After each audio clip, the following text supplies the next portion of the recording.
for this day, man. For it will be yours for all time.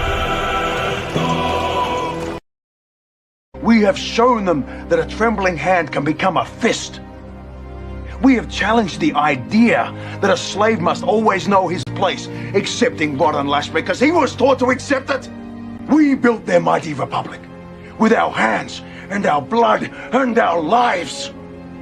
And we can see it fall at equal cost. You opened my eyes to this, Spartacus.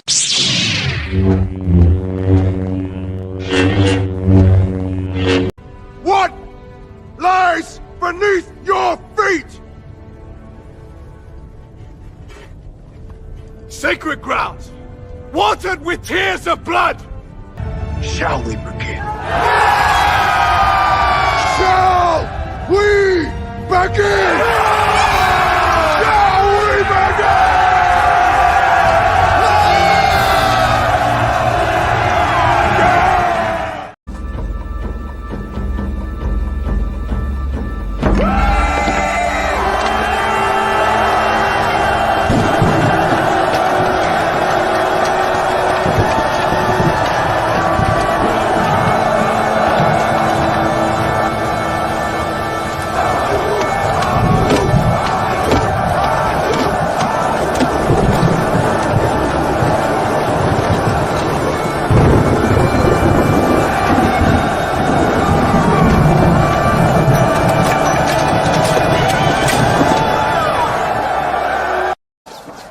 Tells me he can get me out of this mess, but he's pretty sure you're fucked.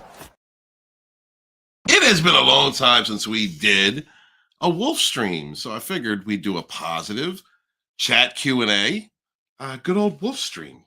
So hail the chat. What's going on, everybody? Thank you so much for being here. Before we begin, a couple announcements. Tonight, Sunday, going to be having a live stream with Discernment and Light, another member of the Dragonstorm team. Looking forward to presenting her and her journey. She's a narcissistic abuse awareness content creator, and looking forward to talk with her. And then we're gonna have a stream with her and Kanita, get both the new rogues on deck, and then we're going to begin starting the first Sunday in February. Narcissistic abuse recovery heroes again, getting back to some more content geared toward what this channel was built on. And look, also this Saturday, going to be having the Save Savage and Skywalker with Stark of Iron and the artist formerly known as K-Log. I'm just going to call him K-Log. A good old friend of mine, someone I first started out with. And I really appreciate you guys. If you are looking for consistent topics, videos, information about narcissism, how to deal with narcissists, how to slay them, because, you know, we're survivors, thrivers, and slayers over here. Please check out Dragonstorm TikTok and Instagram. And, you know, I appreciate you guys being here. Thank you so much. Greatly appreciate you. Let's get to the chat real quick. Let's see. What's up, Souped Up Donkey 232? Hail. Before we start, can I ask why they don't want to hear about the bad things they've done and only acknowledge the good things they do? I'm going to get right back to that because that's a good place to start. But real quick, I want to say, hail, thank you for being here. What's up, CJH? How are you? I see you grinding them out. Keep it going. What's up, Savage Spirituality? Let me know if you got time to join. You're welcome to come on the panel anytime. That's my boy, Immortal Coral, right there. All right, so let's go back to this. Let's see. Why do they want to hear about the bad things they've done? Because they know the bad things that they did. They know what they're doing. Narcissists, all right, they understand that they're in the wrong. They understand what they're doing is evil. They don't care. They understand they're being manipulative. They're lying. They're gaslighting. They understand they're abusing you. They don't care. They made the decision during their adolescence to be this way. Now, there is an argument that there's a genetic component involved with narcissistic behavior, and I'll allow that. We'll talk about that at some point in the future. But the mainstay of them, they go through situations in their childhood in which they have to create the narcissistic show. They have to create this bubble, this world. And any of us who have been through abusive households, abusive situations when we're growing up, we understand that. I am a writer. I have a very deep imagination. I definitely had my own level of living in Delulu land when I was trying to deal with the fact that I went through abuses as a kid, abusive situations. But at some point, you have to face that. At some point, you have to face it. You have to decide, am I going to be empathetic? Am I going to be caring? Am I going to hold myself accountable for my actions? Or am I going to live in Delulu land for the rest of my life? Narcissists make that decision. And as they get older and they enact these cycles, they continue to do this over and over and over again till it becomes their culture. It becomes their personal culture. They get worse and worse and worse as they get older too. They get more delusional as they get older. If they have some type of support system, negative support system to live in their delusions, like religion and spirituality absolutely can be used in order to validate their behavior. Like they'll flip full script. It's opposite day with the narcissist souped up. It's opposite day. Good is bad, bad is good. Light is dark, dark is light, truth or lies, lies are truth. You know what I mean? Abuse is love, love is abuse. Like it's Delulu, it's backwards land in their heads. So for them to actually take accountability for their actions is in direct opposition to how they live their lives, the culture of their lives. Taking accountability means admitting, telling the truth that they're a piece of shit. They're not going to do that. They're not going to do that. They don't want to hear about the bad things they've done because they know them. They know they've done. They know that they've abused you. They've cheated on you. They've lied on you. They've smeared you. They've set you up for deception. They set you up for betrayal. They know they're lying to everybody around you. They know they're smearing your name. They know that they're projecting themselves upon you. Deep down inside, they absolutely know this. They don't care. They don't care. They get off on it. They get to a point where they get off on it. It makes them feel good to destroy someone else's name, to abuse somebody, to hurt people. They love it. They're evil. It's part of this demon spirit. And of course, they only want to acknowledge the good things. The good things, I mean, you say it in parentheses, so you know that's a facade. When they help someone else, there's a reason for it. Everything is transactional to a narcissist. It's not about interpersonal relationships. It is about transaction. So, they will tout that they went out of their way to make you a bowl of chicken noodle soup when you weren't feeling well. But they're not going to talk about all of the confabulation that they caused, all of the abuse, all of the harassment, when they, especially if you have a condition. Talking to a couple people right now who have physical ailments, conditions that they struggle with. And the narcissist will tap on that. They will work that over. They will work them up and make them sick and make them sicker than they are, and then make them bedridden or create a flare up in their conditions. And then they'll go make them a bowl of chicken noodle soup so that they can bring that up later. Well, when you weren't feeling well, I made you chicken noodle soup, remember? They're demons. They know the bad things that they're doing, and they know the good things that the good things that they're doing after they've caused all this hell. That's the only narrative. That's the only narrative that matters. They're the good one. They're the good person. It all has to do with delusion, bullshit, and lying. All right, these are habitual liars. And there's ways to deal with them. We're going to talk a little bit about narc slaying later on because we have another narc slaying stream coming up. Probably. I don't want to say when. Dealing with smear campaigns from these really low-class, low-rent dude who lost his YouTube channels. He has a consistent history of stabbing people in the back, consistent history of being delusional, teams up at this table, along with, he sits at the same table along with one of the narcissists who betrayed me back in the day. So be on the lookout for that. I can't give you a timeline because right now they're poking and prodding and showing their ass and lying and and thinking they're big and bad. And we're playing 5D chess. These narcissists play checkers. You have to play 5D chess, and it's all about timing and truth campaigns. Narcissist smear campaign, Slayers truth campaign.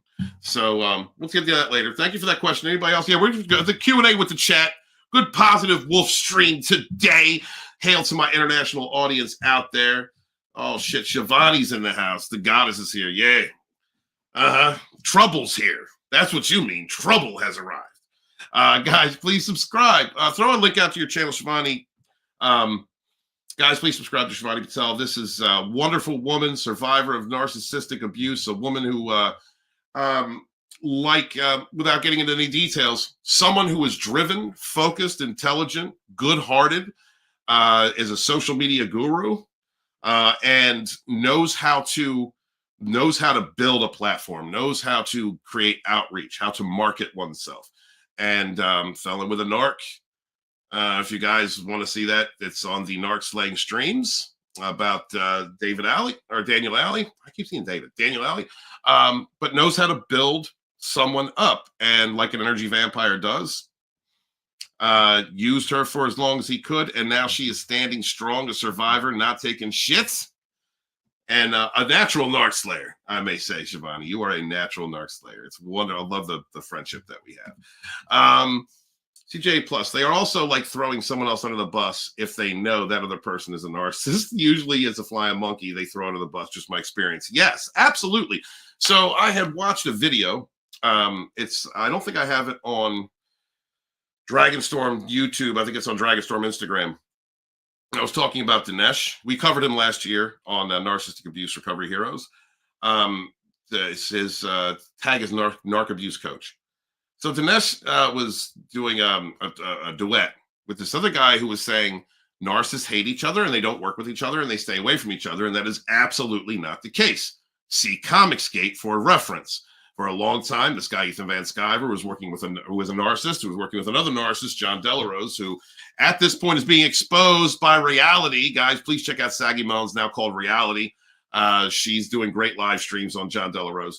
Along with Vicky Verse, DNA Investigations, another great channel.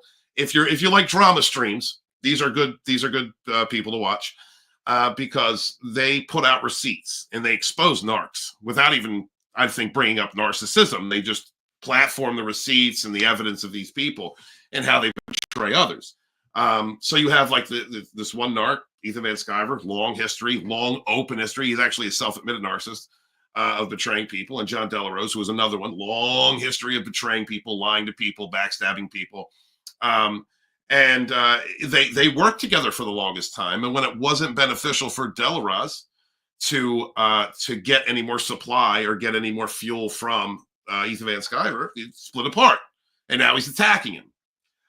This is why I tell people, like, you think that narcissists get away with everything, right? They're out there laughing manically, being stupid, telling lies, spitting out SpaghettiOs and Similac. Their heads spinning around while the walls bleed, and they're just laughing like they're having a great old time. Well, first off, you have to understand this. One, narcs are evil. They are consumed by the demon spirit. And that demon spirit gets off on being chaotic and evil. So, yeah, they feel powerful by screwing other people over, lying about them, being deceptive and dishonest. So that's the issue is when you get targeted, especially if you have been targeted by one of these people, by one of these demons in human skin suits. It looks like that. Like they always get away. They're always people believe them, and a narcissist can only hold up that game for so long. When you have a consistent history of bodies behind you, people you've stabbed and betrayed and smear campaigned and destroyed, those ghosts come back. They're packing their skeletons in the closet. Well, at some point that closet's going to explode. Don't think that people don't know who that narcissist is. This is why truth campaigns and narc slaying is very important. It's why I promote this. It's why I've kind of changed a part of the focus of my channel and content into exposing narcissists, holding them accountable. They don't want to be held accountable. They don't want to be told about themselves and exposed for who they are. That's the last thing they want. It's all about the illusion. It's all about the delusion. And so it's when you are dealing with them and you think they're getting away with these things, they're not. People see who they are. First off, their home lives are hell. Whoever interacts with them directly, like they have supplies. They always have supply. Always people that they're abusing and using and being energy vampires and symbiotes and leeches too. Like they're people. That's the cycle of their lives.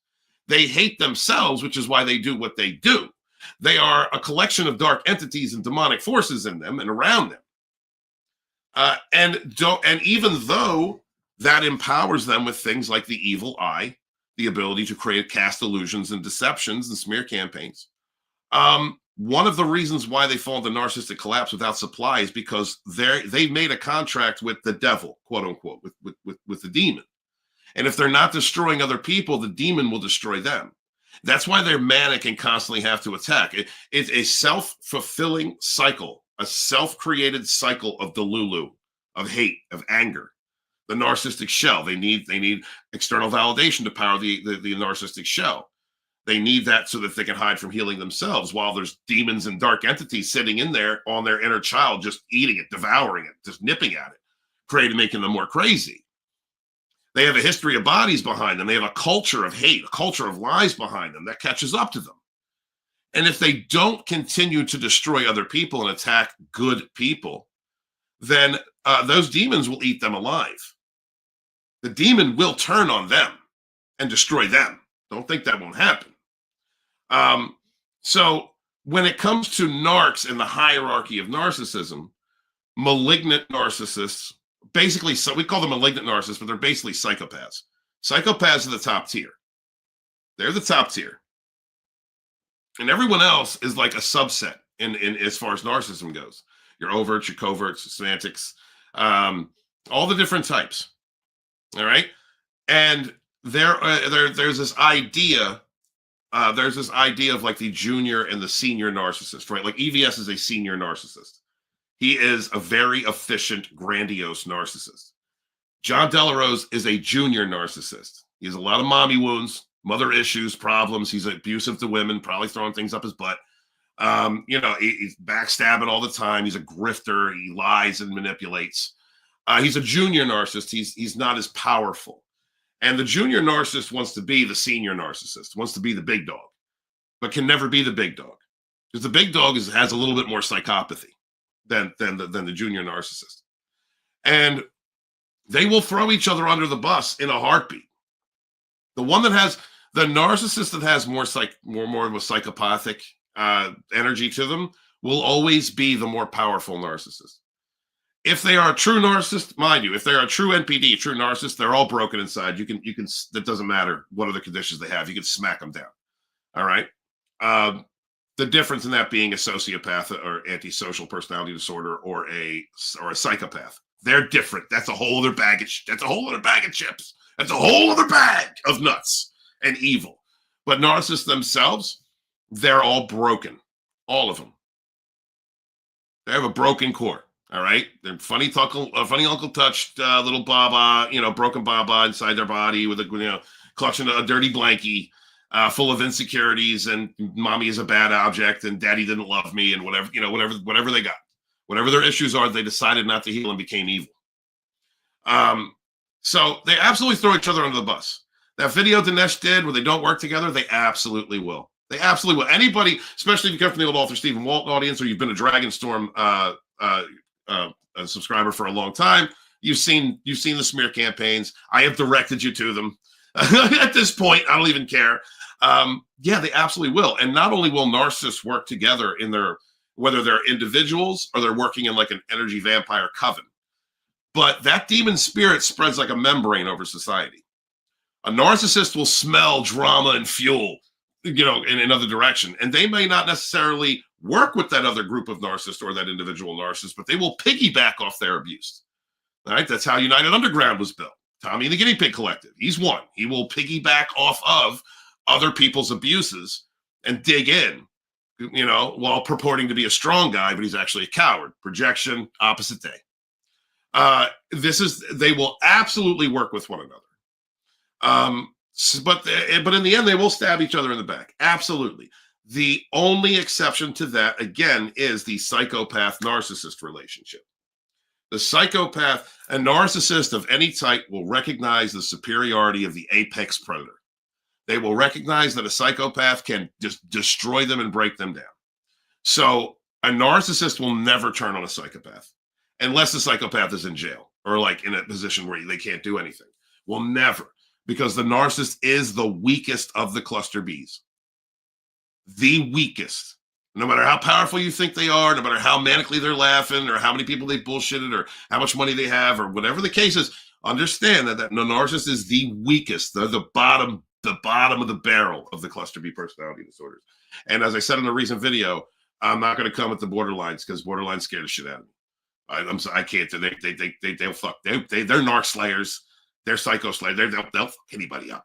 All right. So borderlines, I love you. Dragonstorm loves you. All right. We ain't talking to y'all. Let's keep going. Let's see.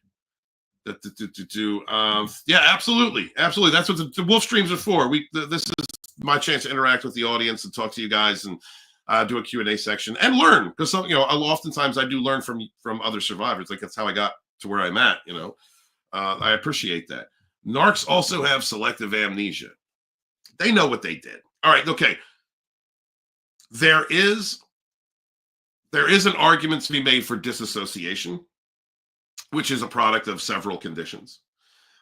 When you cannot deal with, reality, which is narcissism. That's the basis of narcissism, is not being able to deal with reality. And you can disassociate entirely. The narcissistic shell is kind of like another personality. I equate it to multiple personality disorder, but it's not that, in the way that when they throw up that shell, it's another personality. That is an amalgamation of all the people that they have envied, lied to, backstabbed, took power from, took energy from. That's their fakeness. That's their fake strength. And when they're in that, they have that selective amnesia. They don't want to admit what they've done, but at their core, they know what they've done. This is why when you narc slay, you destroy, you completely annihilate, or you go around that false self and you go right after the broken inner personality, because that core of them knows everything that they've done, absolutely everything that they've done. Matter of fact, they get off on it. What they say to you, I never said that. I never said that. I never did that. Inside, they're laughing. They're having a grand old time. They're loving it. Oh my God, I'm lying straight to their face and hurt them so much, and I'm going to deny it and hurt them even more.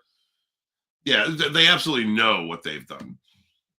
Meanwhile, they stay friends, usually with the flying monkey. Well, I mean, of course. So the flying monkey relationship, or junior narcissists, or narcissists, or toxic individuals who have narcissistic personalities.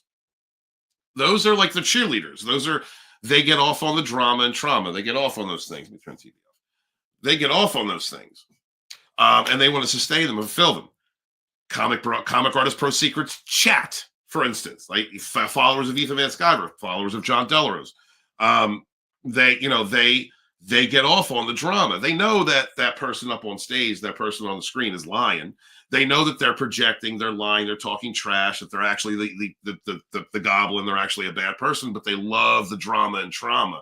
So they're going to keep it going. They're going to clap and adulate, and oh yes, that's totally true. What you're saying is totally true, and they know they're lying because they just want to keep the Jerry Springer show going. A narcissist truly loves an obedient bitch. Narcissists love obedient bitches.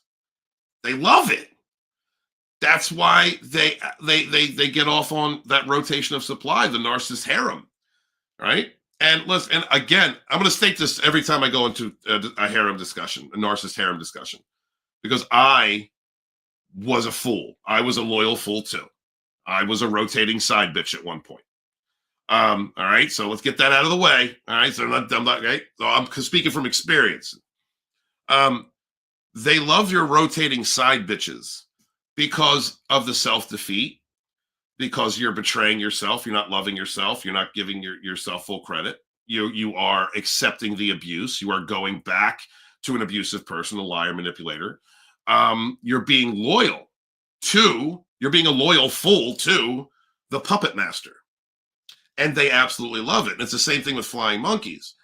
Sometimes supplies, if they have been traumatized and stayed in that abuse cycle for so long, become like the narcissist. Those narcissistic fleas infest, and they get infested with demonic spirit themselves.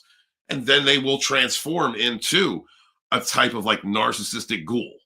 You ever watch like a vampire movie where like the vampire bites someone, but they don't completely turn into a vampire. They become like an undead ghoul. All right, that's what rotating side bitches can become. All right, they're not the vampire, but they're undead. They're a ghoul, and so they absolutely love that loyalty to their evil, to their demonic spirit. They adore it. A flying monkey who loves drama and trauma, they're feeding one another. That's a constant back and forth of negative supply that's happening right there between the narcissist and the narcissistic flying monkey, the toxic person. They'll stay friends all day long because they are confident. A narcissist absolutely loves, and understand in the world of NPD, love means abuse and hate. They absolutely love someone who will reinforce their lies, who will talk their trash and regurgitate the echo chamber. They love that. For reference, look at Hollywood. All right, got a bunch of people in Hollywood that bounce off one another's socio-political jargon. You know what I mean? They're being racist and sexist and awful while preaching to the masses, don't be a racist sexist, and don't be like this, while they're enacting in those things, and abusing kids, among other things. They love the echo chamber. They love NPCs, toxic narcissistic personalities. They love the echo chamber. It is as assured as like an Antifa group, anti-fascist group being fascist, or a Black Lives Matter group being utterly racist. Right? Echo chambers, narcissistic personalities. They love that. They love it. They regurgitate it all over. There you go. Check out that channel, guys. Shivani's building her social again. Going to be doing an episode with her very soon. I'm looking forward to that. Thank you for hosting me. This is. You gonna build those ships? No, I'm not. No. So my father's fighting cancer right now, and he might not make it. So he's beginning to pass on. The one thing that my father and I bonded over, and he's a narcissist, but the one thing that we bonded over was Star Trek. That's why I love Star Trek. When you're a child of a narcissist, and there's something that you can bond over, you go all in for that. So there's a couple things that he passed on that we actually did get to bond over and had some type of a father-son relationship. One of them was Star Trek. These models are quite old. They're all old. Everything he's passing on to me, he has collected over 30 years. And so eventually I'm going to rework my background, obviously, because it looks terrible. But I'm going to rework that, and I'm going to put on display all of the Star Trek models and things that he passed on to me, because that was a love we got to share. And my sister gets all the Beatles stuff, but I get the Star Trek stuff. So good to see you, Papa. Thank you so much, man. Appreciate you. Let's see. Souped Up says they work together because there's strength in numbers. On their own, they can't take you on. Only cowards and bullies do that. Well, okay. So depending on the power of the narcissist, they're what mix of conditions they have. Because when you live in a condition, you develop other conditions. It's just the nature of the beast. When you're, they do. Or they could have had them from birth, or the situations they went through as children.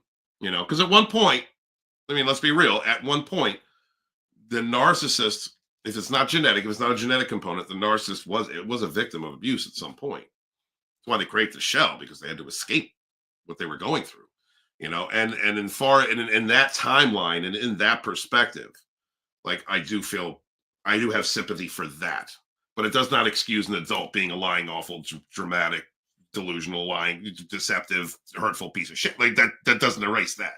I have actually seen some narcs, but they're more psychopathic. So they're narcissistic psychopaths. Well, psychopaths are narcissistic, but those are the apex predators, and they can actually operate on their own and don't give a damn about a following. But when it comes to NPD, like any other narc, yeah, absolutely. That's why the smear campaign. They know they're lying. They know what they're saying about you is wrong. They know what they're saying about you. They know what they're spinning a narrative. They know they're painting something about you.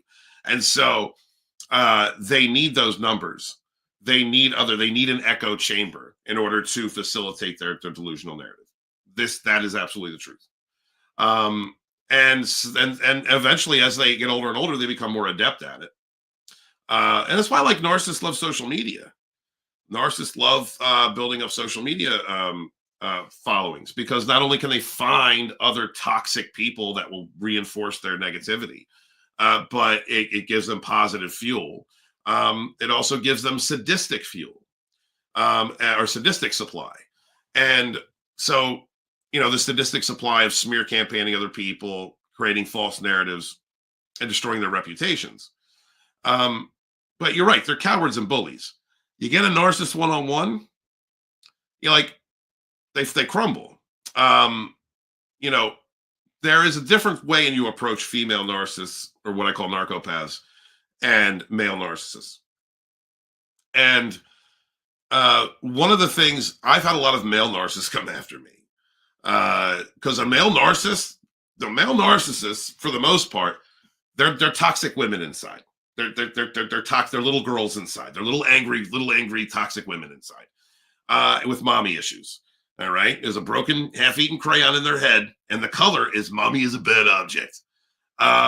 They understand. They actually want to be women, which is why, on a certain level, which is why the sex addict ones get pegged and do, that kind of stuff.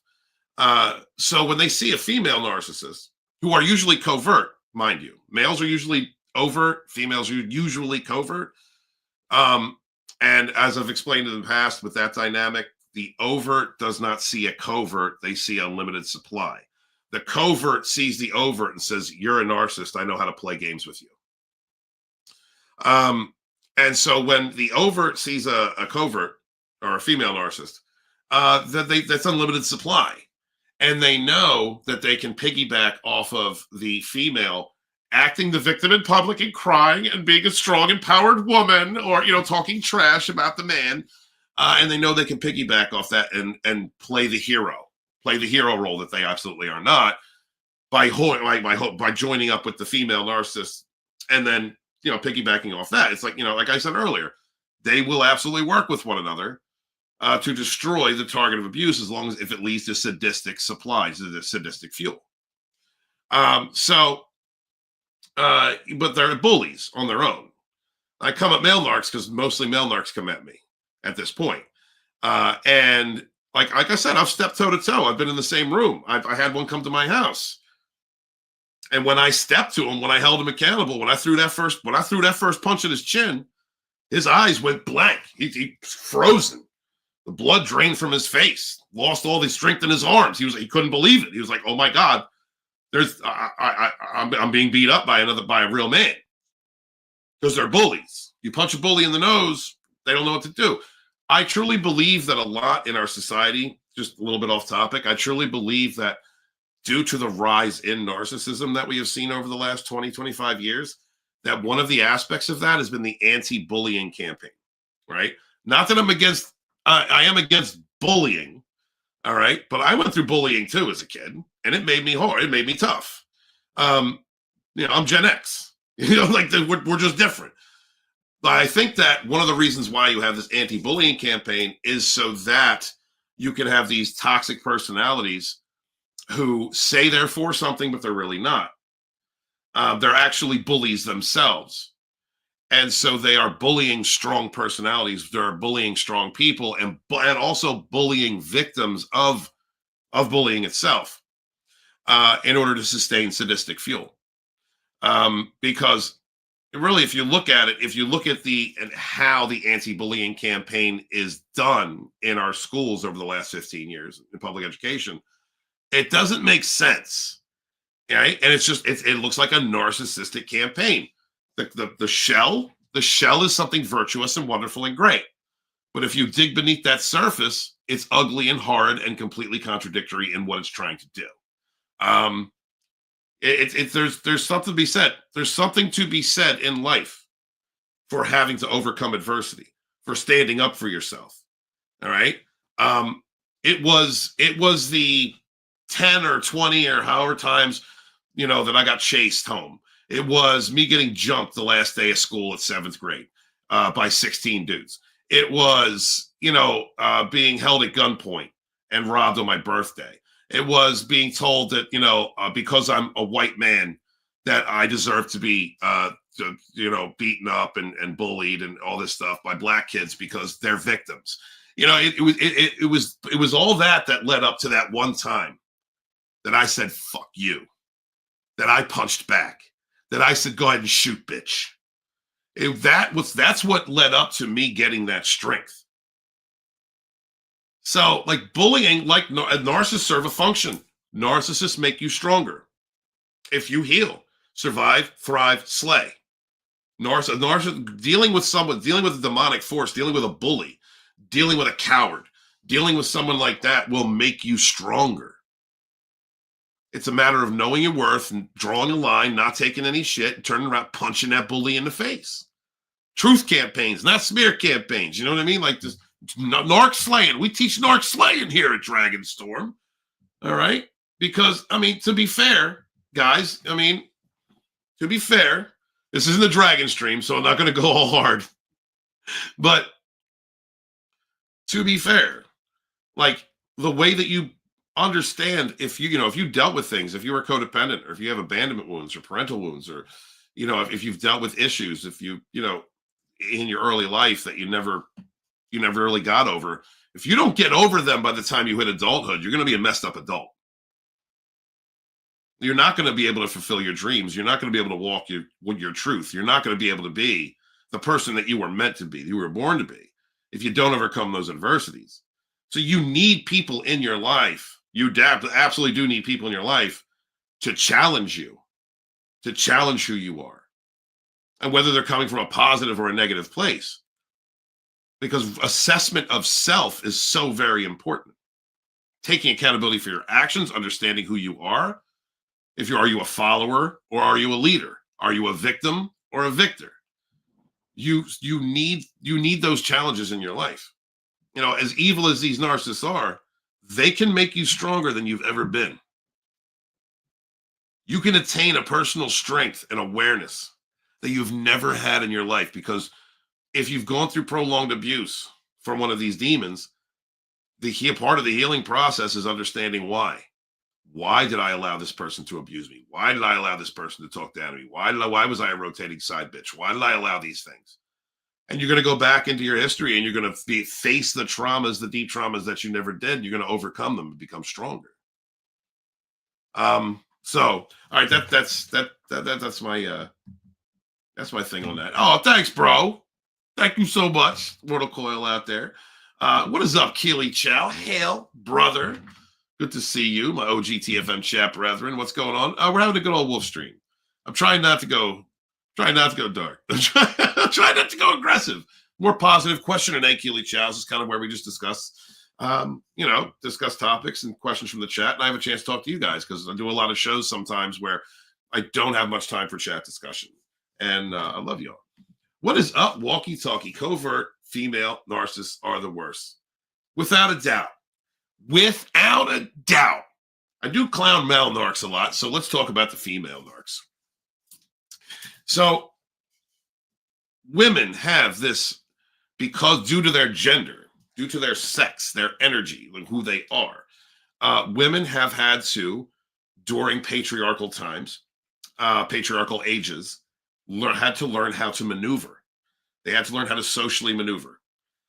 Their strength is their sensuality, their sexuality. Their strength is their punani. Their strength is their emotions. Their strength is as how men perceive them and how other women perceive, how society perceives them in their beauty and their sensuality and their femininity. They naturally know how to maneuver. They're also highly intuitive. Women, by and large, are more intuitive than men. So they have things like the ability to read your energy. They do have a level of telepathy. They do have the ability to foresee things, premonitions. They can see things coming before men do.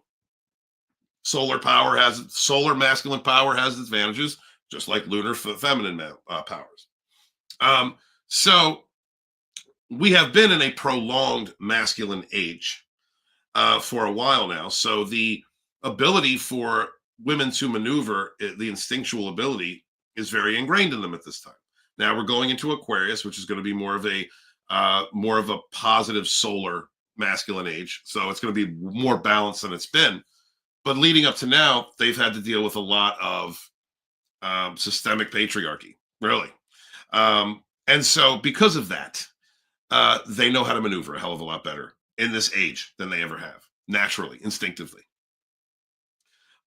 So the female narcissist understands that all she has to do is cry. All she has to do is make a claim that she, you know, all she has to do is be feminine, is project femininity. Mind you, female narcissists have masculine energy. Just like a male narc has a toxic woman inside of them, female narcs have a toxic man inside of them. And so, but they understand the masculine perception, not just toxic. Okay, if you get a 15-second clip on the internet, which we've seen a lot of, right? We're in the age of the internet. I'm sure every one of you has seen a clip of like a 10 or 15, 20-second clip of an event that is meant to frame a certain narrative. I just watched a video, not saying that it was right, but I just watched a video recently where this like 3 black dudes were yelling at this pair of white girls, and then the black dude hits the white girl and knocks her down, and they're like going off. You know, they're like it's all right. So that's the narrative. That's your 15-second, narrative framing. Not saying hit women's right, not saying hit women is right. But then I saw a video that someone else shared that was a minute long and showed you the context that these women were harassing these dudes, talking trash, throwing things at them, being nasty, which led up to the F around and find out moment. If you only see the 15 seconds, you only see the reaction. Whether it's right or wrong, you only see the reaction. But when you see the full context of it, you understand, oh, she effed around and found out. Covert female narcissists depend on that every single time, that exact framing. They understand society. They understand social maneuverings. They understand how to frame something in a way to make you look horrible. Please check out Ashley Lynn Gaiastorm's channel and all of the messages where she provoked me, cheated on me, was horrible to me, was smear campaigning me every week, was throwing messages at me, was just doing those horrible shit, and took my reactive abuse, the messages that I was sending her, put them in on a live stream, was like, look at me, look at this guy's horrible, look at what he does to me. They know how to frame narratives. So that they know how to assassinate your character. They also depend on men who see that and go, oh my God, I'm going to save you, woman. They depend on beta males. They depend on delta males. They depend on toxic males who understand other narcissistic males. Our narcissistic types are full-on narcissists because they see that and understand what's going on. They're salivating at the mouth. They're like, oh God, she's destroying somebody. Let me jump in on this. They understand that. When it comes to the court, a female narcissist has much more control because she understands social optics than a male narcissist. Remember, male narcissist, broken toxic woman inside. Female narcissist, broken toxic man inside. When you come across a truly toxic masculine, right? Like a fake alpha, how do they act in public? They don't care. They hold it together. They don't care. That's how they act. That because they have that toxic masculine energy. So if they're in court, it's hard to expose them because they already understand social optics. They've already got a folder of stuff, of text that they have caused, that they have things that they have caused, ways that they have manipulated you into reacting that they can present as their evidence that you're really the toxic person. They understand this. They are absolutely the worst. A lot of the way that the legal system and the social structure is set up, it is to believe all women. Y'all remember that hashtag, believe all women? I mean, like those of us with common sense understand how awful that is to even support something like that. But that believe all women narrative, they will use things like that. That's a that, by the way, that push was a that was done by narcissism. That's narcissistic. The idea of believing everyone, believe all women, that's completely narcissistic. And they knew that. So they are more dangerous. When it comes to, now I'm not saying that I'm not saying that that toxic women can't go wreck, all right, and key your car or come after you or try to kill you. I'm not saying fatal attraction isn't a thing, okay? But by and far, when it comes to the physical aspects of abuse, the stalking aspects, the real physical danger, those are narcissists. Those are male narcissists. When it comes to the assassination of your character, legal abuse, destroying your credibility, covert female narcissists, they're the real danger. The real danger. So when you're dealing with, so for gentlemen, I know, and I should start doing some more videos about this, honestly. Because men need to know, and gay women need to know how to protect themselves, how to anticipate the smear campaign once you realize you're dealing with a narc, what they're going to do and how they're going to maneuver it. Because it's insidious. And thank you, Walkie Talkie, for that. You know what, you might have just pushed the direction of a couple of videos. So thank you so much. Let's see. All right. Anybody else? Thank you guys so much for being here. I greatly appreciate you. What's up, Robin Taylor? Hale, good to see you. Nice to see you in the chat. Thank you so much for being here. Greatly appreciate you. Guys, please remember to smash that like, share out the link. And if you would like to, I offer channel memberships. I think it's $2.99. I do regular videos now. I also am doing live streams every Saturday before what we're now running Sage Savage and Skywalker, which is a look at the original trilogy with some humor. We're a look at George Lucas Star Wars, real Star Wars 1 through 6, but with a little bit of humor, but also through the lens of Emperor Palpatine being a psychopath who turned Anakin into a narcissist, and the different dynamics in the characters between warrior empaths and manipulative narcissists, Jedi and Sith. So, guys, check that out if you would. But I appreciate you, and thank you so much for being here. Killy Chow says Stone Loki and his father also bonded with Star Trek. Oh, that's cool. That's awesome. Yeah, I don't know Stone Loki all that well. I don't know him all too much, but I'll tell you what, he definitely took the rogue dynamic that I had and turned it into something, and continued. I'm glad for that, but it's definitely, I see what he's doing. I'm like, yeah, that's what I was doing 4 years ago. I'm not hating. It's a formula. I didn't invent it, but he's doing really well with it. So good for him, man. Good for him. Hail to Stone Loki. Let's see. Yeah, they love that. They absolutely love gossip and drama. Oh, it's drama and trauma in their head. They live in drama and trauma. They love it. And they don't care where it comes from as long as it's not aimed at them. Well, excuse me. They don't care where it comes from as long as they're not getting truth campaigned. As long as they're not being exposed. They actually do like it coming at them because it facilitates their victimhood narrative, and then they can be an evil piece of trash and claim to be a hero. Walkie Talkie says, "Are narcissists demonic? Walk in the mirroring creep of." Yeah, they are demonic. Energetically, you guys know that I come at this from a spiritual perspective. Energetically, you cannot live in Delulu land. You first off, if you live in illusions and delusions, that's the dark side. that is dark energy. That's just at its basis. When you lie about people, when you don't take accountability, when you smear campaign, character assassinate, and go after others, you're living in bad karma. That's negative karma. When you get off on being sadistic, that's evil. When you when you are that way to other people, you cut yourself off from source, God, the goddess, however you look at it. You cut yourself off from the divine. You have signed a contract with evil. And when you do that, you attract like attracts like. You attract dark entities and demonic forces into your life. Look over some pictures of your narcs, your ex-narc, wherever they were. Look over some photos. Guarantee you will see entities in them. You will see things that shouldn't be there. smudges of light. That's like a face. All right, you're going to see these things. I had this one picture of Backdoor Bill, $3 bill, from like 15 years ago. It was one of the narcissists that came at me.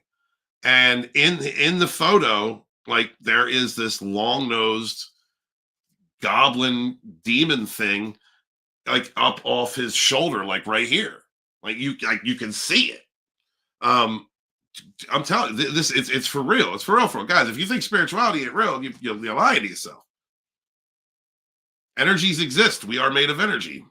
And when you are a person who lives like using the evil eye, look, simply lying about someone, talking trash about someone, destroying their character, projection. That's spell work. That's black magic. That is black magic. You are casting spells. And you cannot live that way and not be evil and not attract evil. You just can't. They are absolutely demonic. Reactive use. Narcs love recording your reaction to prove people that you're crazy. They look, well, I mean, and yes, because first off, they live on it. So young narcissists, ones that are teetering on, whether they're going to become full-blown narcissists or not, they're young. They're either young Sith. Like they don't get it yet. But as a narcissist does learn from their mistakes. They learn from when they get exposed. They don't ever want to be exposed. They don't want to be held accountable.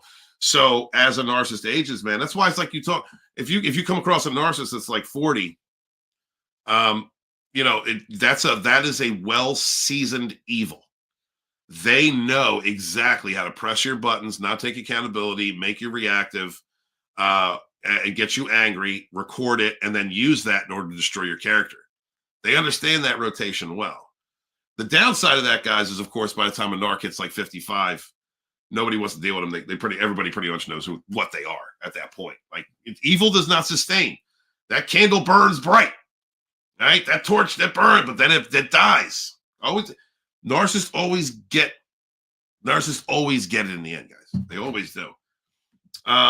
Beta, Delta are enablers because they have incentive for their loyalty. Yeah, well, the incentive is self-indulgence. So when you deal with betas and deltas, they get off on being the follower. They're what they are because they adulate the image of someone else. They look at the image of someone else, their hero, or whatever it is, whether it's dark or light. But they don't have the fortitude, self-love, confidence to take the next step and be the leader. Okay.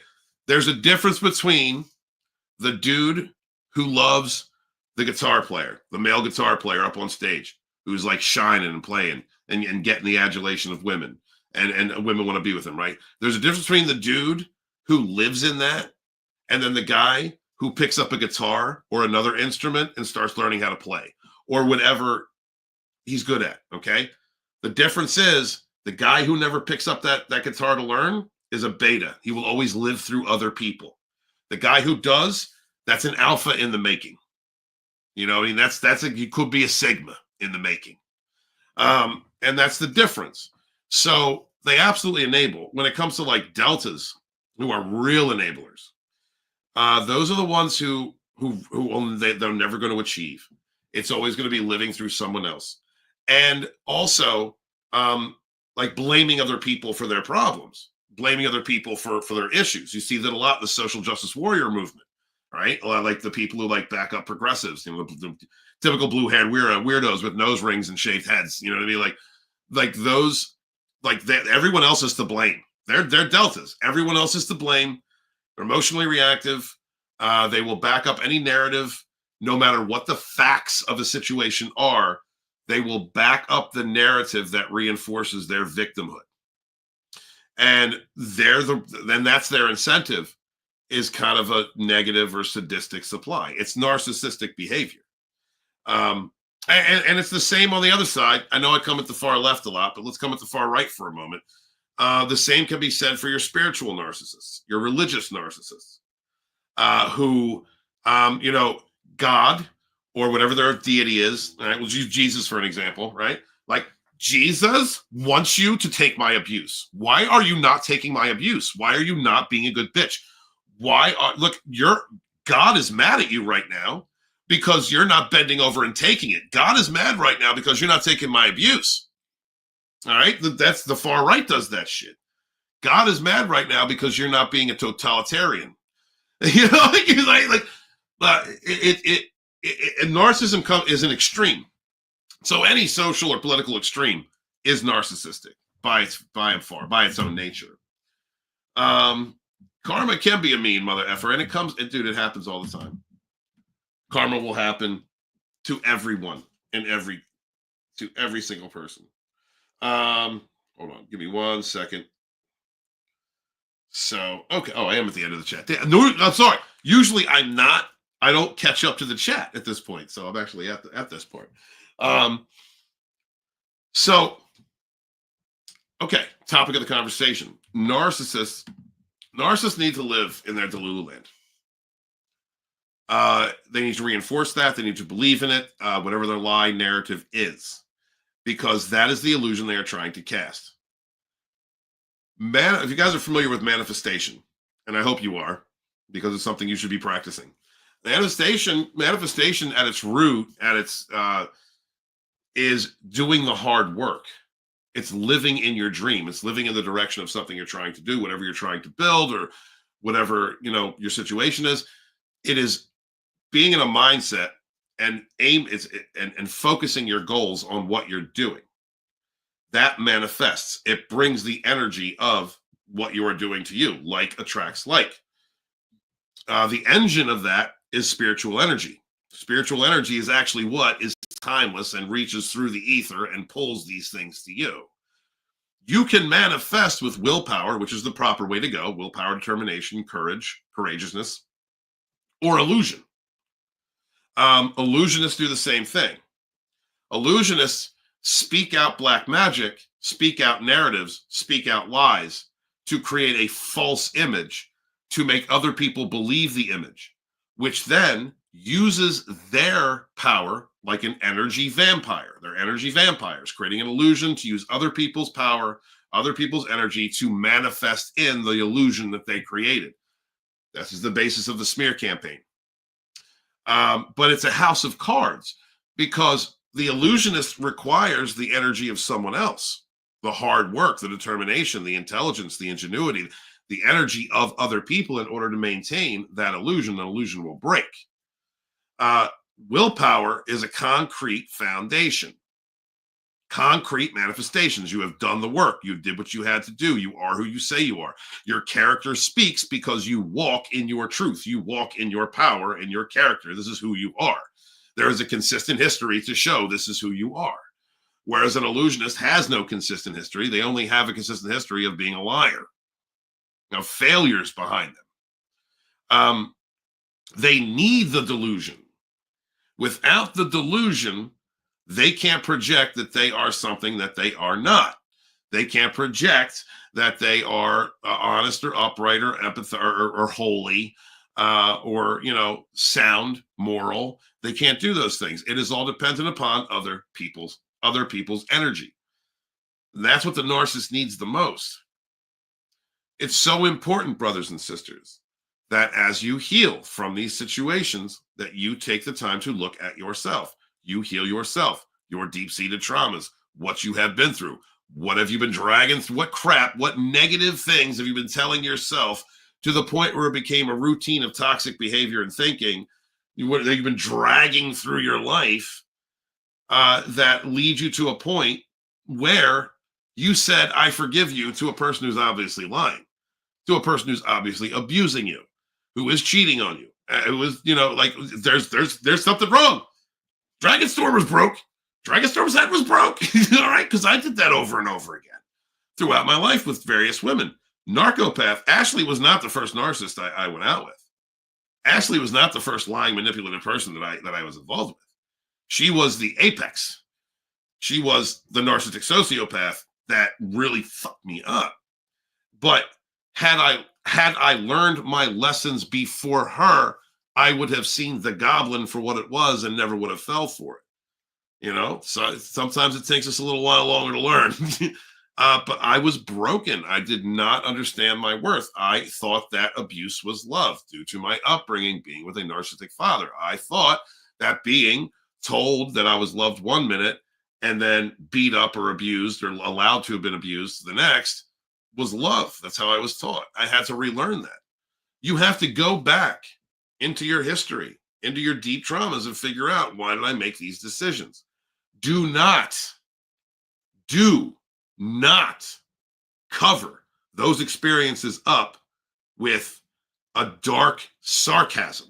Do not cover those experiences up with a hard exterior.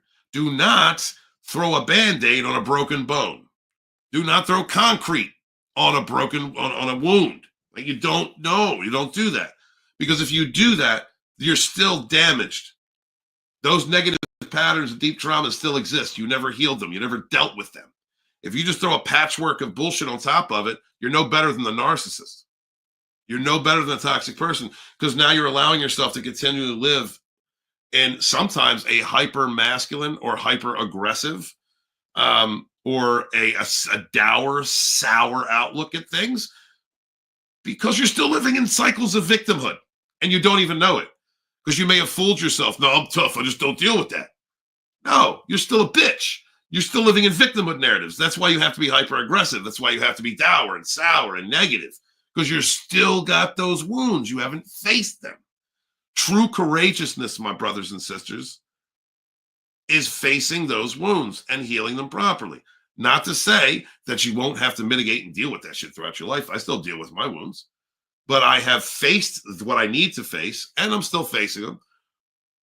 I didn't realize until I got into a relationship that I still had shit I had to fix, because I'm not used to being with somebody who tells me the truth.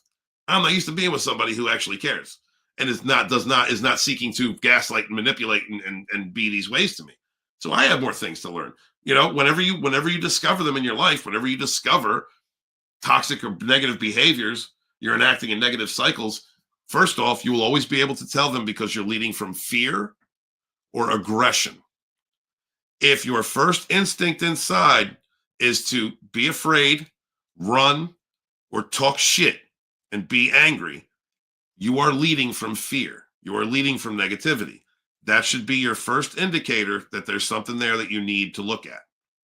Not to say there aren't genuine fears and genuine aggression, but if you're leading from that impulsively, that's an indicator you have unhealed trauma. If you just cover that up, you're no better than the narc. You have to heal those things in order to move forward. Because chances are, if you don't do that work, go to therapy, talk to a life coach, whatever you got to do, you know, whatever it is that helps you along that road. If you don't do that work, you're toxic. You're going to remain toxic, and you might resonate on the narcissist end. I went through a list of narcissistic women, a list of narcopaths, selfish women. I went through a bunch of them, manipulative and harmful and abusive, until I myself said no more. And unfortunately for me, because I'm a hard-headed Taurus, it took a public implosion. Massive smear campaigns from like 1,000 directions. I mean, a lot of directions. And people questioning me constantly for me to come to that point. But hopefully you won't have to get there. My love to y'all. You can, if you are unhealed, you will live in delusion. You will live in Delulu land and not even realize it. Healing is consciously addressing your past wounds, working through them in such a way that you reach a point of purity, of self-love, self-appreciation, empathy, and compassion, not only for yourself, but others, everyone, the tribe of humanity. But you do it in such a way that you can put that part of you away and say, I've learned everything I can learn from this, and I understand why I think in these modes, and I work in these modes, and now I can put this on the shelf. And if you ever encounter them again, those negative thinkings, you know why. First time I started getting weird because I didn't hear from the woman I'm seeing, because she was busy doing something. Where in the past, my past history, that was an indication that I was about to be discarded, that I was being cheated on, that I was being talked about, or something like that.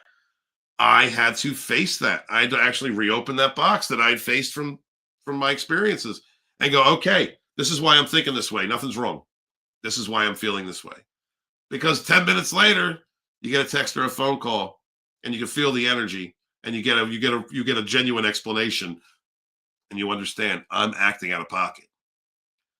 These things are important, brothers and sisters. We may have to deal with things throughout our lives. You may have to just deal with stuff that you dealt with from your childhood. But if you're aware of the way that you think, if you're aware of those triggers, if you're aware of how those negative responses become what they are, then you can control them. Emotional control is key. Self-understanding is mastery, my brothers and sisters. Nothing but mastery. All right, let's go back and talk to the chat for a moment. Are we in a karma cycle? It seems like a pattern of 2014 to 20 is repeating itself. It's not repeating itself. 2019 to 25, via animals being killed, aliens, then fire, whispers of the pandemic. Seems very karma-like. No, okay, so what's going on? I don't want to dip too far into this. I got to get Ravenwolf. Guys, I'm sorry. I know I've been talking about this. I will get Ravenwolf channel started. That's my spiritual channel. No, okay. Okay, so the planetary alignments that are going on right now, Pluto's moving into an Aquarian. Moving into Aquarian. So we're going through an era of truth and exposure. Last year, this is where we're moving to this. This is why we're getting the P. Diddy. We're getting, P. Diddy got busted. This is why we're seeing about JD. This is why we're finding out about Oprah and Ellen DeGeneres and Ashton Kutcher and all of these actors and actresses who have been musicians who have been for years telling us how to vote, how to think, being nasty and telling us that we're nasty. All these narcissists and child traffickers. This is why the last year we're seeing all this being exposed. We are entering a 12 to 16 year cycle where liars are exposed. Truth has come to the surface. It's actually a good time. This is the time to narc slay. You're going to see a lot of public figures, narcissists, psychos. You're going to see a lot of them coming to light and being exposed. The reason that it seems like the cycle is happening over again right now is because, it's like this. All right. God and the devil are playing chess, and God's going to win. God's going to win the game. It's only a matter of so many moves. And the devil keeps moving their king, trying to prolong the game. So right now, we are seeing toxic, horrible, cluster B type personalities in politics, entertainment, socially, where they're scrambling to keep the game going because they're losing. They're being exposed. So they're going to set all these fires. They're going to create a bunch of problems. What does a narcissist do when you go no contact? What does a narcissist do when you hold them accountable? What does a narcissist do when you expose them? They freak out. So the spiritual energy that is happening right now is the demon spirit of narcissism basically eating its own. When a narcissist does not have supply, they go into collapse because the demons inside of them start devouring them, their minds, their energy, because they're not fulfilling their contract and destroying other people. This is how black magic works on a consistent basis. All right. Like Satanists and dark magicians. All right. This is right. They always fall in the end. You see the story through the Sith. The Sith always become mangled, distorted, broken. Right. That evil comes to the surface. It's kind of the same energetic. So that's why you're seeing that right now. Actually, we're about to move into a very beautiful time, CJ. Not to say we won't have periods of darkness, but and especially right now, we're kind of in a villain era for certain signs. Mars is in retrograde. It's going to be in retrograde for a little while longer. So you're going to see people being more aggressive, standing up for themselves. And when it comes to narcissists with those specific signs, they're going to be more narky and more over the top and more verbose. If you look at the way, CJ, you kind of understand. You understand the social doings right now. So the narcissists that are attacking myself and Stark, they're acting out of pocket. And if you've noticed, the pig, the guinea backed off because he's a covert. But The narcissists that are attacking us at the moment, they're grandiose and out of their freaking mind and projecting and trying to get all the attention and supply they can get right now, because Mars is in retrograde. Yeah, that's all I'm going to say about that, because the hammer's going to fall and it's going to be beautiful. Let's see. Wow, beta live through other people more often. I see them put celebrities on pedestals and never taking action towards building their own character. Yeah, well, yeah, beta, yeah. Betas do that, absolutely. It's all about living vicariously through another. It's about living through other people. They don't, it's a shame, right? Because like betas don't have to be toxic. They don't. They could be alphas in their own right. It's a matter of confidence. It is a matter of being confident and loving yourself. You know, a person can be a follower if they want to be a follower and not be toxic. That can happen. I don't suggest that way of living, but I mean, it's being true to yourself and being authentic. That is true alpha behavior. And going out and being a leader, that's sigma behavior.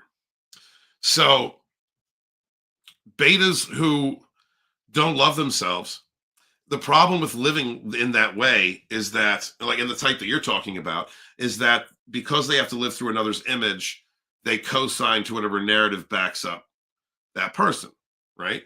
Like I,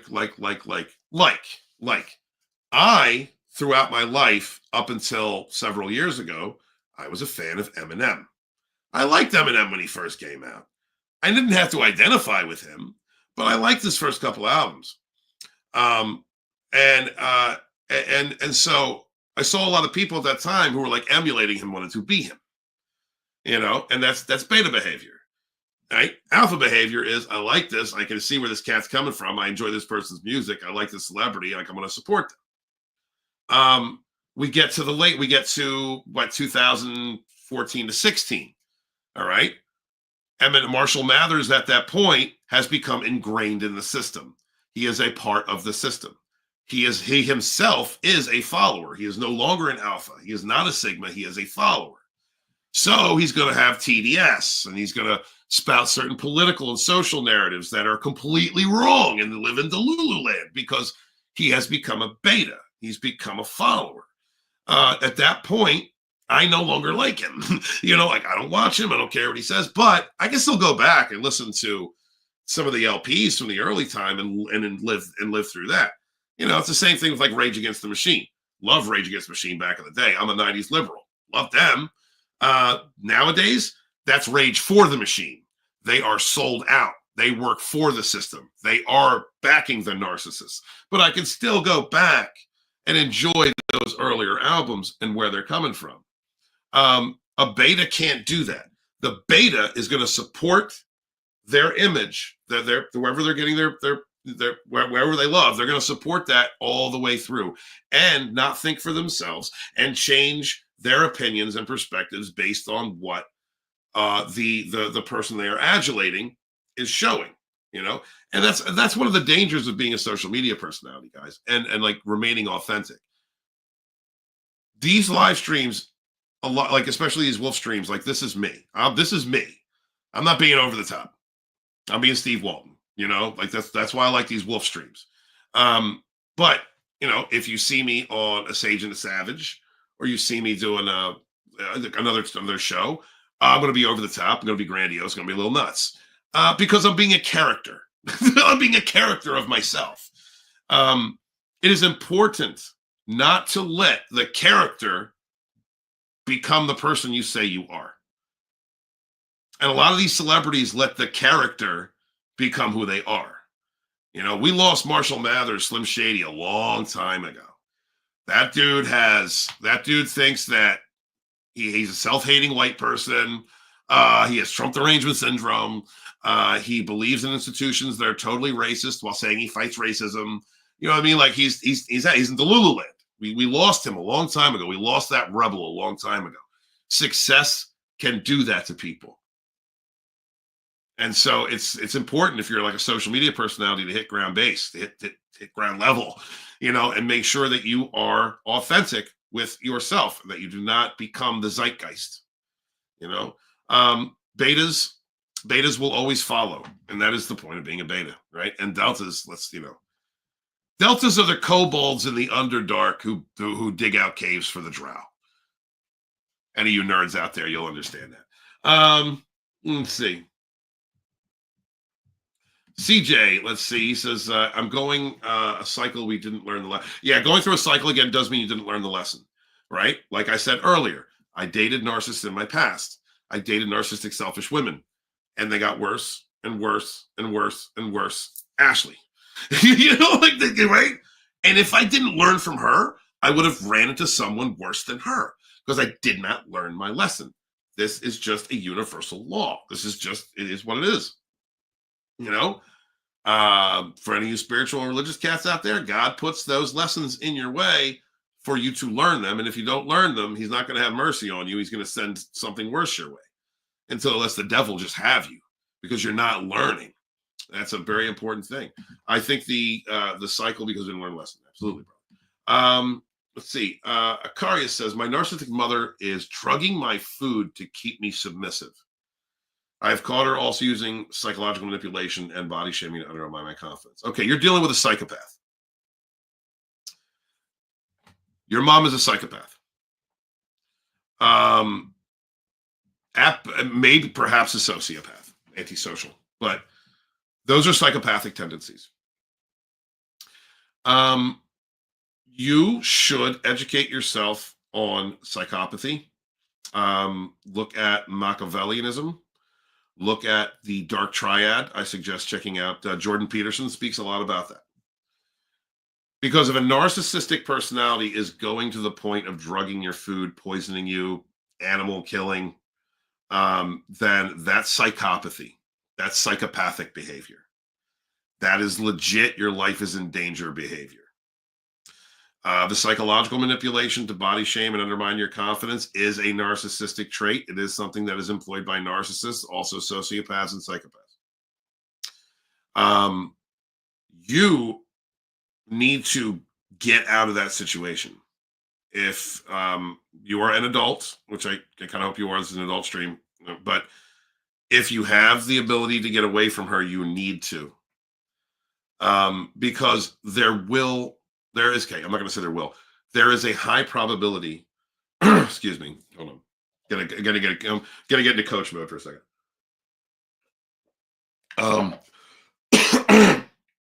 There is a high probability that at some point, as you wrestle with your worth, she will need to escalate her abuse. Any narcissistic personality, whether they are a narcissist or a psychopath, they will at some point, if they are invested, well, specifically if a psychopath is invested in you, they will at some point have to escalate their behavior in order to get more supply.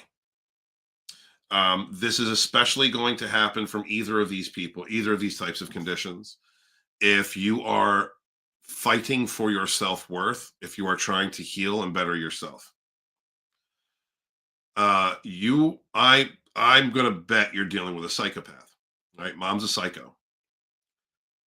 If you at some point begin to show confidence, show bravado and self-worth, especially if you're doing well for yourself in any area of your life, like it could be professional, social, in any way, then the psychopath is going to need to up the amount of abuse, to up the amount of what they're doing to you, to subdue you and keep you in a realm of self-hatred and negativity. So drugging your food to keep you submissive will become poisoning your food. And if that doesn't satisfy her sadistic requirements, it will become finding a way to poison you until you die, making it look like it was some type of an accident, and then using your body for victimhood status and to grieve, to get sadistic supply from other people. You're in a very dangerous situation. Like, this is no bullshit. Create an exit plan without her knowing it. Find a way to get out of that situation. Do so while you are appearing submissive, while you are appearing as though her tactics are working. Because if you give any indication to this person that you are making steps to better yourself or to escape the situation, she will escalate the abuse. And if she is a psychopath, one of two things can happen. One, psychopath will trade people off like it ain't shit. You're not entertaining me anymore. I'm just going to go over here and do this.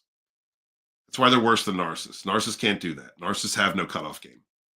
You know, they no contact you as a punishment. That's but they're still connected to you. A psycho really is done with you. A psycho will just drop you like a hat and move on. Or that psycho is going to do every and anything it possibly can in order to end you, whether that means you stop breathing or not.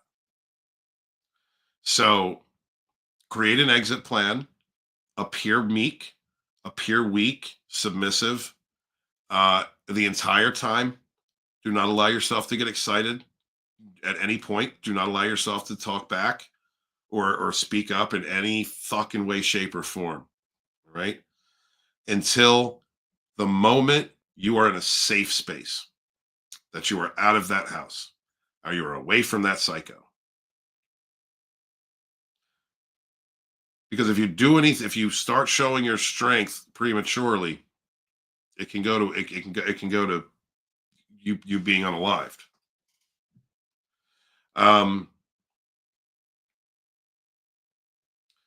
Please make sure to be stealthy and keep yourself grounded.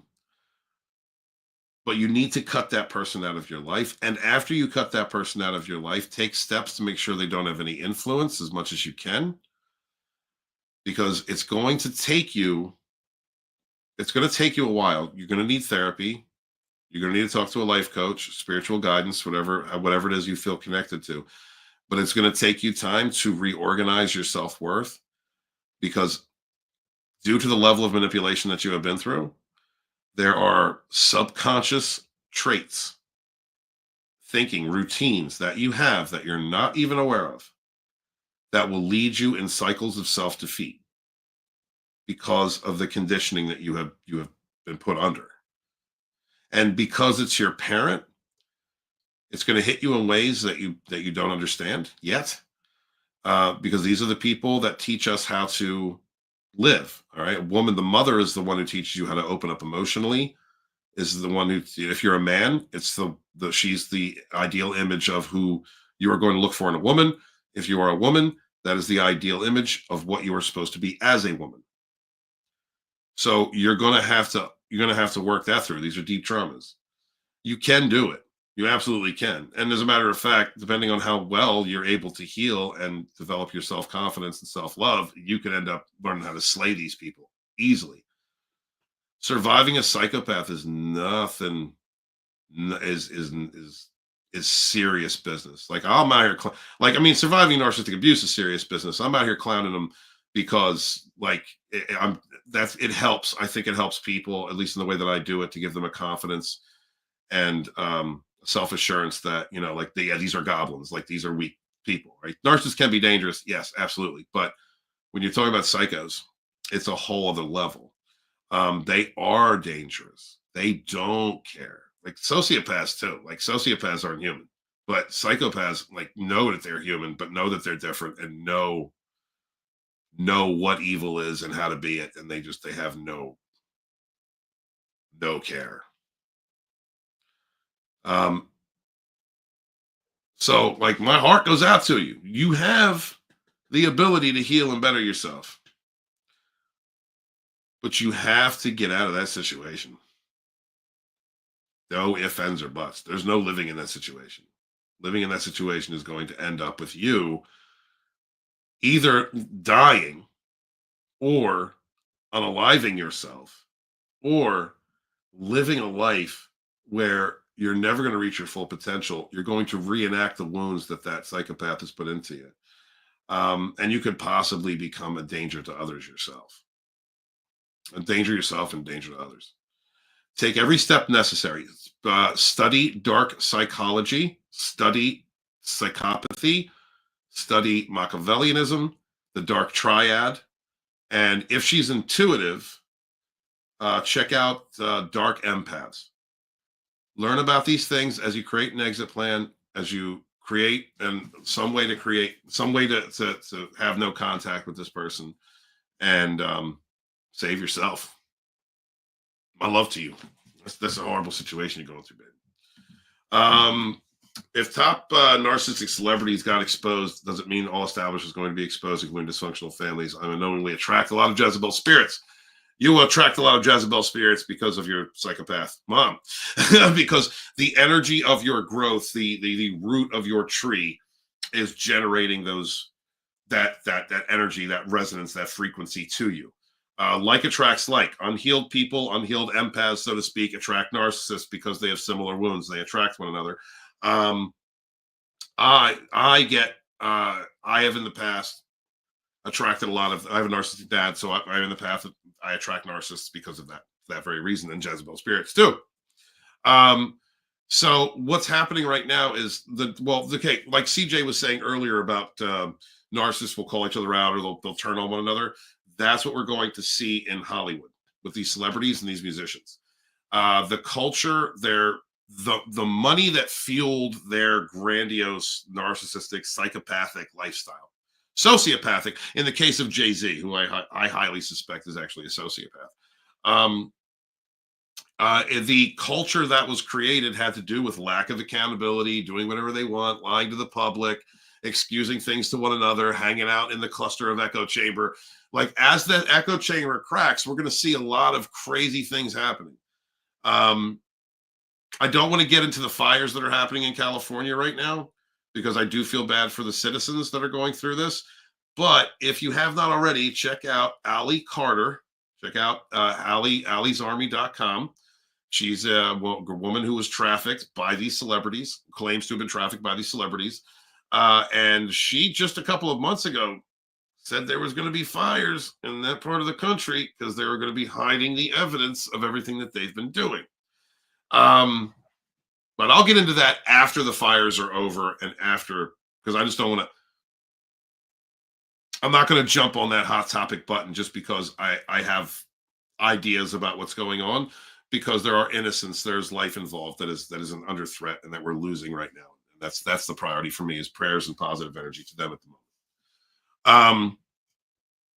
But yes, the establishment is going to fall apart. Yeah, wait till Oprah gets arrested. Hopefully they'll get Hillary Clinton. Look, we live in a society where there are literal pictures out there of Barack Obama in college with Mike, his boyfriend, who looks a lot like Michelle. Right? Okay? We live in a world where the ability to cast illusions and discredit or dismiss factual information has been so pronounced in our mainstream media, and all the flying monkeys for the political and social narcissists, political and entertainment narcissists, that we're just now seeing these things. They're just now coming out into the open. Hey, we could have been told there was a transsexual first lady, right? We could have been told that, right? But it would have hurt his ability to get in the White House, right? I don't care if we had a gay president. You know what I mean? But they had to hide it. That's just like one thing among a million. We're gonna get Epstein flight logs. We're gonna find out. We're gonna get P Diddy partygoer lists.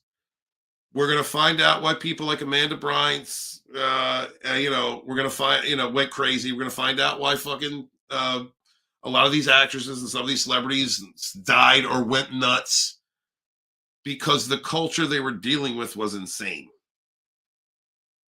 And they were out there graping and trafficking and using and abusing, the time is now. The time is now.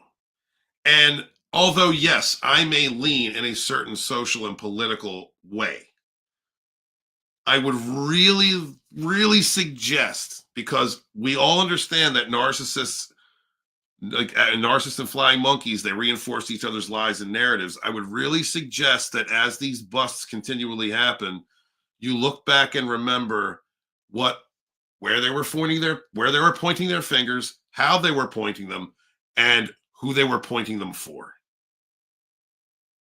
Because like attracts like. You know what I mean? So that's as far as I'm going to go on that, because this is not a political stream.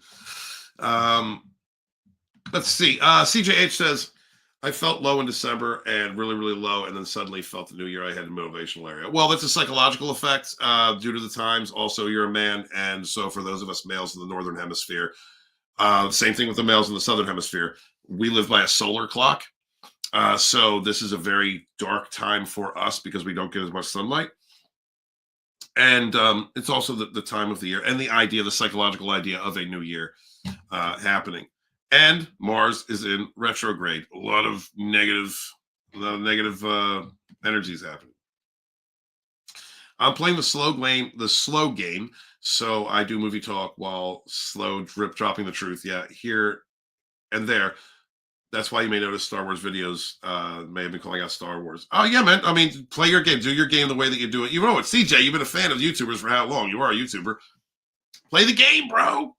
Play the game. That's all. We'll talk later about that. I don't want to get too much into that. But anyone who uses, people usually, it's like narcissistic behavior. Anybody who points the finger and says grifter, they're usually the grifters. They're the drama farmers. You know what I mean? So just play your game. What's up, Andrea? Good to see you. How do you deal with the anger? What do you do with it after thinking about all the times you were lied to and cheated, and the more things you become aware of that they were actually doing? Whoo, man. Well, I'm actually coaching someone right now about this very topic. Allow yourself to feel the anger. You have to go through all of these emotions in order to heal. You have to go through every one of them. Now, you don't want to stay in them. But if you are at the anger stage of the healing process, congratulations, you are near the end. Put it into productivity. Go to the gym, run, play video games, write a book, play an instrument, like whatever it is that you do. Whatever it is that you do that isn't watching TV or scrolling through your phone. Okay? You have to do something productive. My anger stage was building Dragonstorm, and look where I'm at now, if you do so, you work it out, but feel those emotions. You have to feel them. You were betrayed. Also, make sure that you forgive yourself. And you say that over and over again. It's not just a one and done thing. I forgive myself for this. It's not a one and done thing. Some of that anger, Andrea, is caused by you letting yourself down and allowing yourself to be abused and being put perpetually in that situation. Forgive yourself. Take accountability too. Take accountability for yourself and forgive yourself. Dealing with the anger from the narc, you have to feel it. You have to feel it, and you have to do it in such a way. Most oftentimes, you have to do it in such a way that is not reactive abuse or going after them. However, you can put that into a truth campaign and expose them. All right? If you're really that upset about being betrayed and lied to, gather that evidence up. Make it ironclad. This is what happened. Timeline. This is exactly what they were doing. And expose them. I always say mirroring back a narcissist, the anger stage is when you mirror them back, because you really have no mercy. You need to control your emotions and don't go over the top. Be methodical, be to the point, factual and methodical, but don't take any shit, because you're not going to, because you're angry at this point. You're like, I can't believe I was stabbed and lied to and manipulated. I did that too. I did it too. Look at Dragonstorm about a year and a half ago. About a year and a half, almost 2 years ago. Look at that. All right. I'm slaying them. I'm out there slaying them because I was angry still. But do it into something productive. Whether that's, like I said, going to the gym, running, working on cars, art, writing, anything. I mean, writing is a good way to go. If you're a writer, that's a great way to go with it. You're spelling out your anger. You may never use that material, but you're working on something. And working on that thing will allow you an outlet to create, with a possibility to create a positive culture, a new rhythm, rewiring your brain psychologically, rewriting your psychology, rewriting, a lot of the wounds that you're suffering from, Andrea, are in the subconscious. They've been ingrained, depending on how long you've been through this abuse cycle, they're in the subconscious realm now. And an only way to untangle that is to consciously work on something, kind of like with whether you're using affirmations or, manifestation, rituals like writing something on a board or doing something every day. Show appreciation and gratitude. Drink water. You're dealing with anger. You're dealing with a poison being drawn from you. Spiritually, you need to give thanks to the universe for your survival, for your healing. Drink water, because water is the oil of the body. It is that keeps everything going. Water is is everything. And angels like water. And also, if you're religious, thank your angels, ask your angels for protection. Talk to your spirit team and your ancestors and thank them for being there with you. That will help to ease you up energetically in as far as the anger frequency. But you have to live through and accept that they lied and cheated. Now, the trick is, everything that all the abuses, the trick is not to dwell on it. The trick is to feel every emotion and every realization that you possibly can from something that really hurt you and then put it away. Because if you let that sit in you, the longer you let that sit in you, the more it's going to grow roots and create poison. And you do not want to drink poison and expect another person to die. So you've got to face it, feel the emotions, learn what you need to learn from it, learn what lesson you need to learn from it, and put it away. And if you just do that piece by piece, day by day, one by one, to the point to where you get something triggers a memory, a song, an event, a place. It triggers the memory of a betrayal, and then it'll try and pop up to the surface. It'll try and get you going again. And you're just like, no, I'm done with that. That's the best way to deal with it, in my opinion, Andrea. And my love to you. You got this. You got this. You're stronger than you ever realized. You are stronger than you ever knew. You are not a perpetual side bitch. You are not a second choice. You are not a back burner. That narcissist did those things with intent because you were the better person. That narcissist needed to live off your emotional reactivity because they needed you. You didn't need them. They need your energy. They can't create their own light. That's why they devoured yours. Remember that. You have always been the better person. You have always been the stronger person. Always. Dragonstorm's at 11,111 subscribers right now. The narcissist who smear campaigned me and did all those years working to destroy my character hasn't even broke 170. You've always been the better person. You've always been more consistent, stronger. You have always had the energy and the light.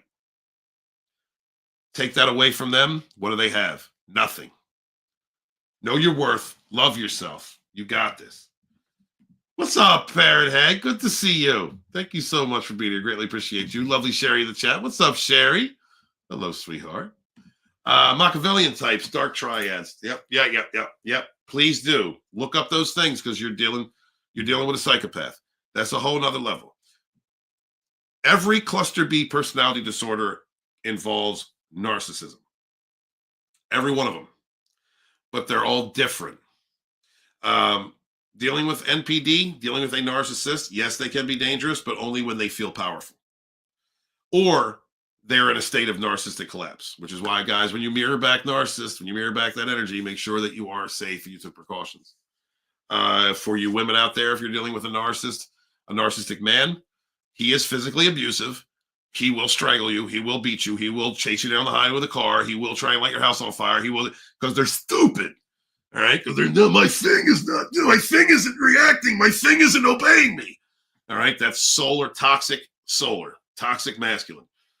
For you guys out there, that woman is absolutely going to key your car, set you up for something, sleep with you, and then claim rape. They're going to character assassinate you online. Anything social, any character assassinations or legal abuse, that female narc is going to use. All right, they're all weak, they're all cowardly. It's all about lies and delusion. But when you're dealing with a socio-psycho or a psycho, it's a whole other ballgame. All right, a sociopath or a psychopath would eat a narcissist alive. A borderline would eat a narcissist alive. They do all the time. They're out there slaying them and screwing them. I don't get the BPD NPD dynamic, but that's what they do. But it is honestly though, it's a serious concern. All right, I am worried about you. So please do come back and give me updates as to how you're doing and what's going on. If you're on X, hit me up. I'm at Lodonis. If you're on Instagram, Lodonis Dragonstorm, hit me up. Because you are in a seriously dangerous situation. So please protect yourself. On the Raven channel, you get a breakdown what paganism means to you. I'm genuinely curious. I still haven't figured out my own faith yet. I may on a live stream or two, but this is the Ravenwolf. I'm going to build Ravenwolf up to monetization like this. Probably daily tarot readings, like general collective tarot readings, that kind of thing. I think I'm going to do that to build up to monetization. And then I'll start doing live streams. I've noticed that from this channel, I built a lot of this channel up on shorts when the shorts algorithm was getting pushed. So there's this weird dynamic happening with my channel where I have a video that may hit like 10, 20, 30, 40K, or may not even hit 200. And now shorts aren't being pushed. So shorts aren't like doing what they were doing for me. So I can't come back to that. And live streams are what they are, you know.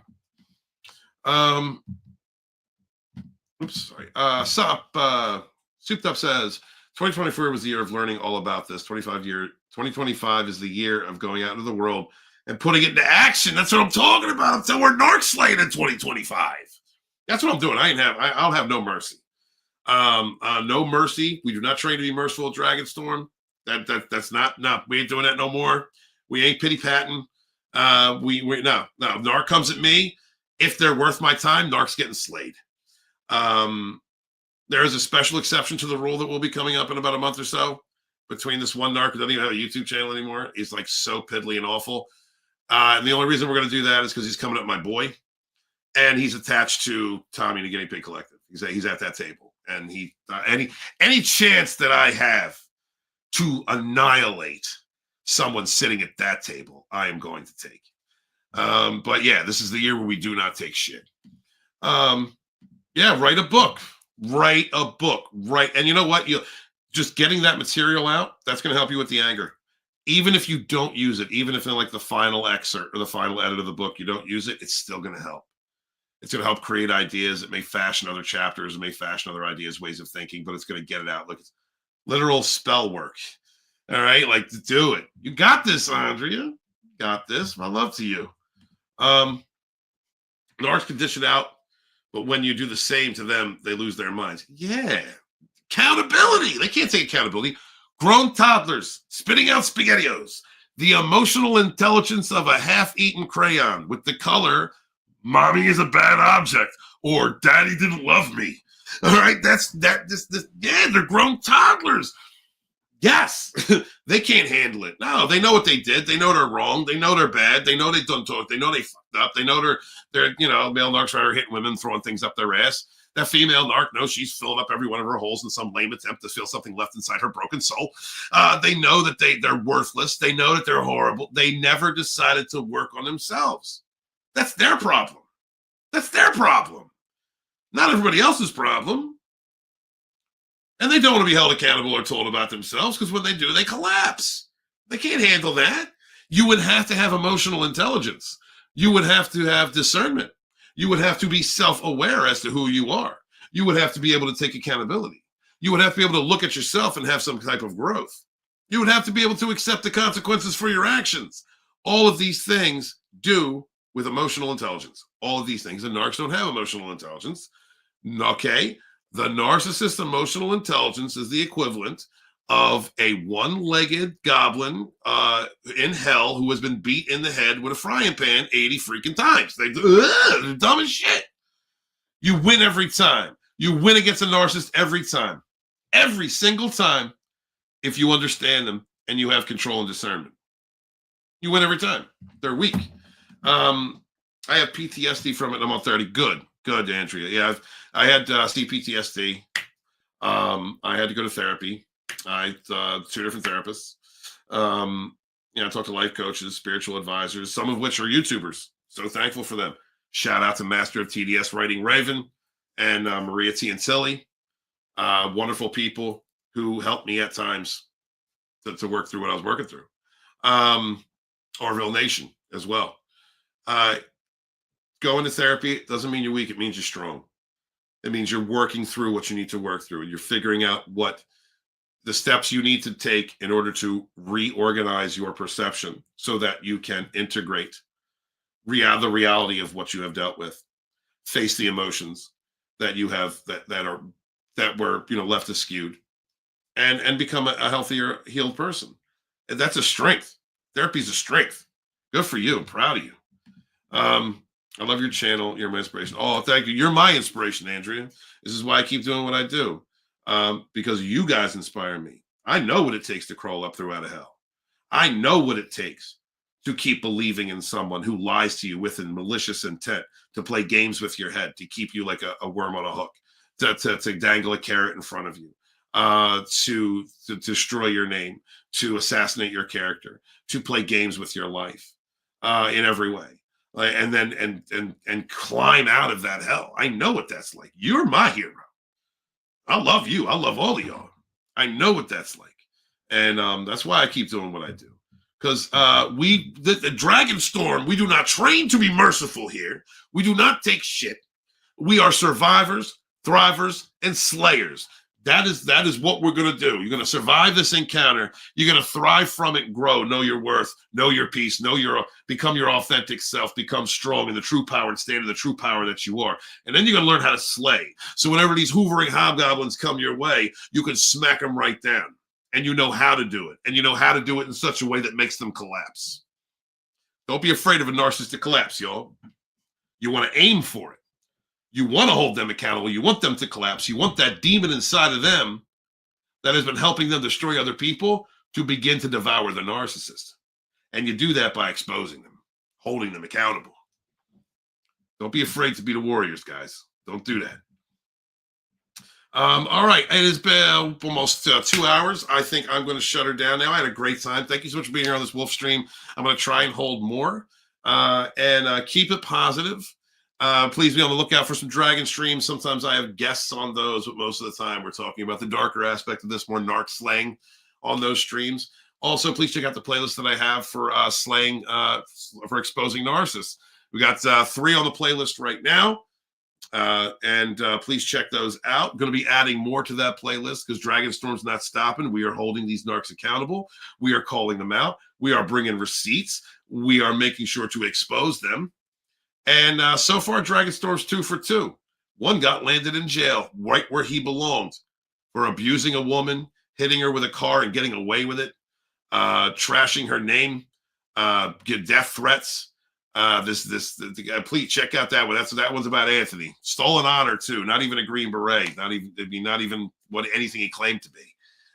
So check that one out. Also check out the live stream about David Alley, Daniel Alley. I keep saying David. Daniel Alley, who was a spiritual guru, who was abusive, groomed a virgin. He had a wife and a kid in a house with her and her parents. Was bringing in dudes. These male narcs are gay, y'all. Bringing in men and women, having sex with them across the hall from where his wife slept.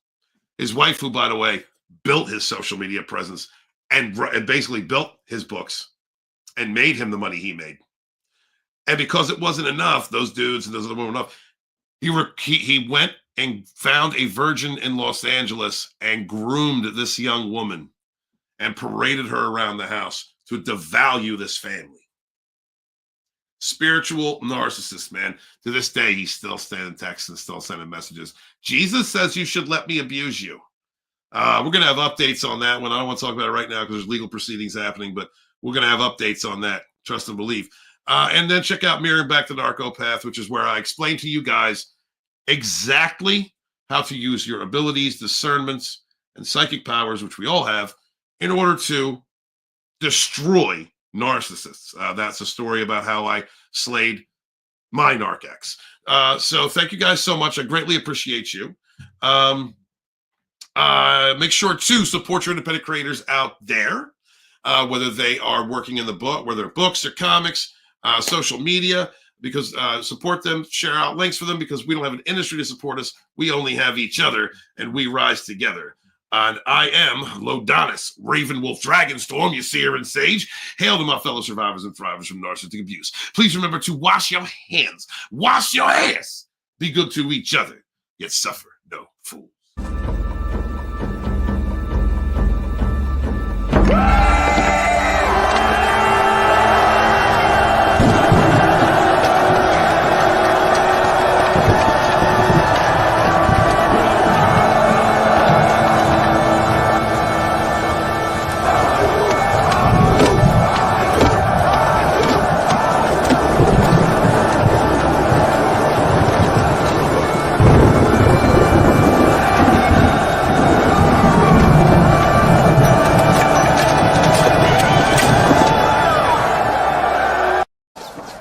Tells me he can get me out of this mess, but he's pretty sure you're fucked. And of course, please remember to clean your peen. Narcissists don't clean their peen. Narcissists stick it in whatever they possibly can. It's got butt butter, mud butter over that peen, fruit flies. It's very nasty. You don't know where that peen's been. So, gentlemen out there, please, when you encounter these ladies, make sure to have groomed your peen, clean your peen. They will appreciate it, especially if they survived narcissists. They understand that butt butter. They know that narc came home from Gay Tony. They knew it was on that. Them male narcs are gay. All right, so please approach these ladies with a very clean, lean, spiritual peen. My love to y'all.